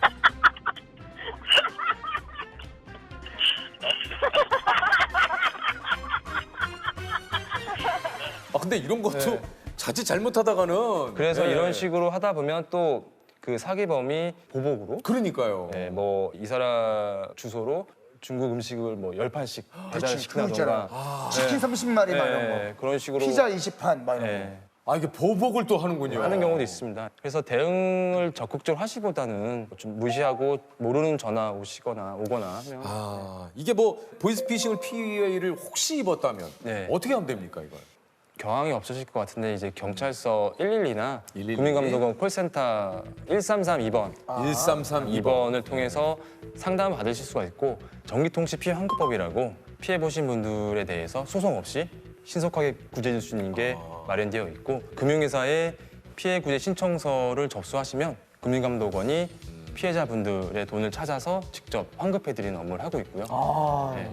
환급받을 수 없는 케이스도 있습니까? 피해자분들의 소중한 피해금이 만약에 사기범들에 의해서 ATM이나 영업점 창구에서 현금화가 됐다라고 하면은 그러면 안 돼요. 예, 찾을 수가 없습니다. 예. 현금화 되는 순간 그거는 사실 찾기가 찾을 어렵고 수가 없습니다. 빨리 금융회사 입금 또는 송금은행의 콜센터에 바로 전화하셔가지고 지급 정지를 하는 게 제일 중요합니다. 보이스피싱 관련된 일을 계속 하시다 보면 이제 뭐 여러 가지 또 힘든 점, 본인 일을 하시면서 가장 힘든 점 뭐예요? 일단은 피해자분들이 정말 힘들어 하시는 것 같아요. 하소연할 데도 없고 이 사기범들은 이분들 명의로 대출을 영혼까지 끌어모아서 받거든요. 그러다 보니까 상환일이 도래하면 그걸 갚는데 너무 힘들어 하시고 민원 서류 10개 중에 한 3, 4개는 극단적인 선택까지 고민을 해봤다 하시는 분들이 많이 있으세요. 그래서 그걸 이제 제가 뭐 다 도와드릴 수는 없다는 부분이 가장 힘들고 예방 제도를 내고는 있지만 사기범들이 계속 진화를 하고 있기 때문에 쉽게 해결이 잘 되지 않더라고요. 네. 보이스피싱 이게 사기단에게 좀 하시고 싶은 얘기 없어요? 혹시 제가 저한테 연락 오는 거 아니겠죠 혹시? 근데 일단은 방송 잘 봤습니다. 이렇게. 저 솔직히 일단은 근데 이제 당신 여러분들이 이제 노리는 그 돈이 그 사람들의 정말 하루하루 생계에 필요한 돈입니다. 그래서 절대 이제 느낌이 그래서 그런지 되게 따뜻하게 얘기하죠. 그래서 절대 사기치지 마시고 정정당당하게 올바른 일을 찾길 바랄게요. 예. 본인이 생각했을 때 돈이 무서울 때는 언제라고 생각하세요? 다 공감하실 것 같아요. 제가 이제 언제요? 돈이 제일 무서울 때는 매달 찾아와요. 만약에 이제 월급이 300이면 100만 원 대출 갚고 100만 원 와이프 주고 보험료 내고 딱 통장에 80만 원. 카드 회사에 카드값은 85만 원. 이 5만 원이 없을 때가 제일 무서운 것 같아요. 네. 이게 돈이 좀 얼마 정도 있어야 좀 행복할까요? 이게 혹시? 딱 지금 안주머니에 얼마 있었으면 좋겠어요? 아니면 안주머니에요? 네. 1억? 1억. 1억. 네, 1억 있으면 좋겠는데. 1억 가지면은 뭘 제일 먼저 좀 하고 싶으십니까? 1억 하면 일단은 와이프가 샷땡 이런 백을 원할 것 같고 그다음에 아버지 차인데? 일단 차 한 대 또 뽑아. 그럼 중형차입니까 아니면 대형차로 좀? 1억에서 까야 되는 거죠. 까야죠. 그럼 중고차로 할게요. 중고차. 그래요? 그래서 뭐 중고차 2천으로 2천 정도 7천만 원 남아요. 7천만 원 남았으면 빚을 갚을 것 같아요. 마이너스 일단. 통장을 네. 일단 그렇게. 네, 그렇게. 날 위해는 쓰는 거 없이. 네. 왜요? 아니 그냥 넥타이도 하나 없이 이렇게 딱 있으시니까. 이게 좀 여름이라 이거 요즘 넥타이 안 하지 않아요? 네, 저희 하객 때는 그래요? 자유롭게 입고 감동으로 요새 쿨비즈라 그래서. 그래요? 예. 근데 다들 넥타이 안 하시잖아요. 죄송합니다. 저는 시원하게. 죄송합니다. 지금 당장 10억이 입금되는 것과 10년 전으로 돌아가는 가는 것. 거란 바로 통장에 10억이 꽂힙니다. 전 바로 10억. 왜냐면 10년을 다시 살아야 되니까. 근데 10억이 있으면 빚도 갚고 와이프 뭐도 사주고. 야 그러면 또 1억은 아까 3천만 원하고 나머지는 빚 갚으셨는데 10억이면 또 이제 이야기 달라지네. 이건 또 달라지나요? 10억은 어떻게 쓰실 겁니까? 10억은? 일단은 와이프한테는 1억만 있다고 얘기할 것 같고요. 일단은 1억만 있다고. 9억은 9억은 일단은 나는 일단 1억밖에 없다 하고 쟁여둔 다음에 일단 누워서 일단은 하루 정도 계속 웃으면서 뭐 할지 진짜 여기다 이렇게 해서 나도 모르게 콧노래가 나오고 예. 날 위해서 쓴다면 뭘 좀 하고 싶으세요? 우리 아내분 일단은 갑자기 생각나는데 가벼운 안경? 왜냐면 제가 무거워요 이거 그렇게 안 무거워 보이는데? 제가 2주 전에 이 안경을 맞췄을 때 안경 백화점이라 해가지고 진열대 있는 거를 고르는 거예요. 그러니까 되게 저가의 안경 판매점인데 고르고 왔는데 이제 이게 너무 불편하더라고요. 한쪽이 눌려가지고 살이 들어간 것 같아요. 이제 여기가 들어가서 살이 들어갔어요. 그러니까 안경이 내 몸에 맞춰주는 게 아니라 내 몸이 안경에 맞춰주는군요. 압축은 3번 할 거 2번으로. 네. 3번 할 거. 3번 더 비싸니까. 그러니까 압축도. 요즘에는 이제 그것도 있잖아요. 렌즈도 블루 스크린. 그렇죠. 이렇게 모니터 이게 맞아. 그거 다 맞아야죠 뭐. 이게 다 맞아야죠 뭐. 어쩔 수 없지 뭐. 그래서 이제 인터넷 보니까 되게 얇은 가벼운 안경이 있다 하더라고요. 렌즈만 눈앞에 떠다니는 거 같아요. 있어. 딱 쓰면 아무 느낌 없이 렌즈만 떠다니는 거 있어요. 네. 그래서 그거 한번 사고 싶긴 하네요. 100만 원 퀴즈를 맞춰야겠네요, 갑자기. 유키즈? 예스. 땡전 한 푼 없다라는 속담에서 땡전은요 조선시대 흥선대원군이 왕권 강화를 위해 경복궁을 재건하고자 발행했던 이 화폐의 이름에서 유래됐다고 전해집니다. 이 화폐는 기존에 유통되던 상평통보의 100배 값이지만 실제 가치는 약 5배에 그치며 조선 경제를 무너뜨린 원인이 되는데요. 화폐 가치가 낮아 땅돈이라 낮춰 불리던 이것은 무엇일까요? 땅돈이요? 야 이거 이 안경 계속 써야 될 것 같아요. 이거 어렵긴 하네. 엽전? 엽전. 자, 정답은요. 많이 맞추면 100만 원의 상금을 드립니다. 자, 티타늄 안경으로 바뀔 수 있는. 예. 자, 정답은 당백전입니다. 당백전. 이런 건 어렵다. 어려워서 못 맞히겠네. 야, 근데 이거 자 일단 뭐 예, 아쉽지만 자, 야, 당백전이 나올 줄이야. 자, 조셉이 한번 제가 가볼까요? 가봐요. 네. 자, 조셉이 한번. 정리가 통했으면 좋겠습니다. 뭐 안 괜찮은 거 하나 나오나요? 뭐 요즘에 필요한 거긴 하지만 유재석 마스크. 이게 뭐야 또 이거? 왜 또 내 이름이 붙어서 나오냐? 뭐 요즘 필요한 거긴 합니다만 야. 아우, 저 뭐냐, 저. 이게 입 모양이 이렇게 돼 있어요, 이게. 아우, 씨. 그때 퇴근하실 때 사인한 번만. 아이, 그럼요. 이제 한번 써봐주시면 여기 느낌이 비쌀 것 같아요, 이거 쓰고. 흉측하다. 볼 수 있나요? 내 입이지만 흉측해. 자, 오늘 또 이렇게 시간 내주셔서 감사드리겠습니다. 고맙습니다. 고맙습니다. 네.